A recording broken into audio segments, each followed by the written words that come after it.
Posséder une maison est un pilier de la richesse. Cela apporte à la fois la richesse financière et de la sécurité émotionnelle, dit Suzanne Orman, essayiste dans le conseil financier.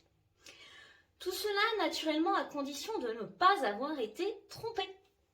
Je vous raconte cette semaine l'histoire d'un agent immobilier. On va l'appeler Régis. Régis est ravi, il vient de vendre une maison, le rendez-vous chez le notaire s'est très bien passé. Tout va pour le mieux, dans le meilleur des mondes.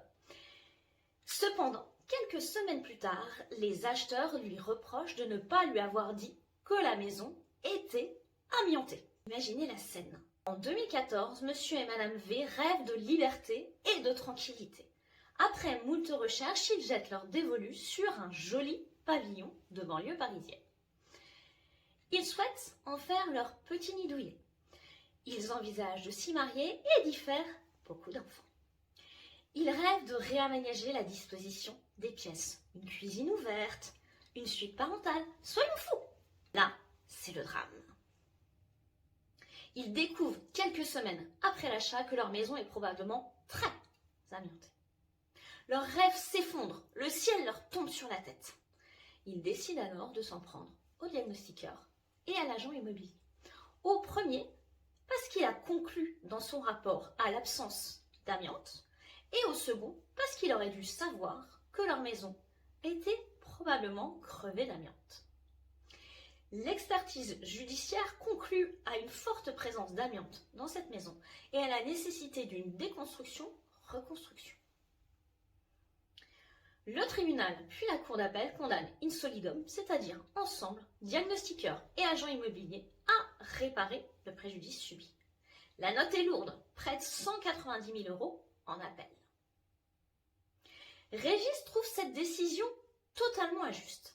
Il forme un pourvoi en cassation. Il soutient deux arguments. Le premier, il était en droit de se fier au rapport d'un professionnel compétent ou réputé l'être. Deuxième élément, il avait indiqué aux acheteurs les caractéristiques de la maison de sorte qu'ils avaient toute information leur permettant de décider d'acheter ou non. À votre avis, Régis a-t-il obtenu gain de cause? La réponse est non. Dans cet arrêt du 16 mars 2023, la Cour de cassation approuve la Cour d'appel.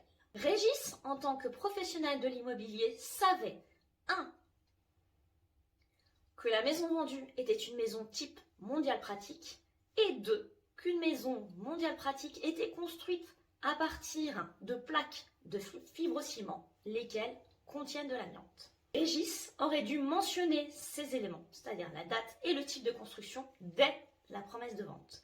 À défaut de l'avoir fait, il a commis une faute, ce qui justifie sa condamnation. Moralité, 3 mots d'ordre. Informer, informer et informer. Si cette vidéo vous a plu, vous pouvez la commenter, la liker ou la partager, ça me fera très plaisir. Quant à moi, je vous dis à la semaine prochaine pour une toute autre thématique.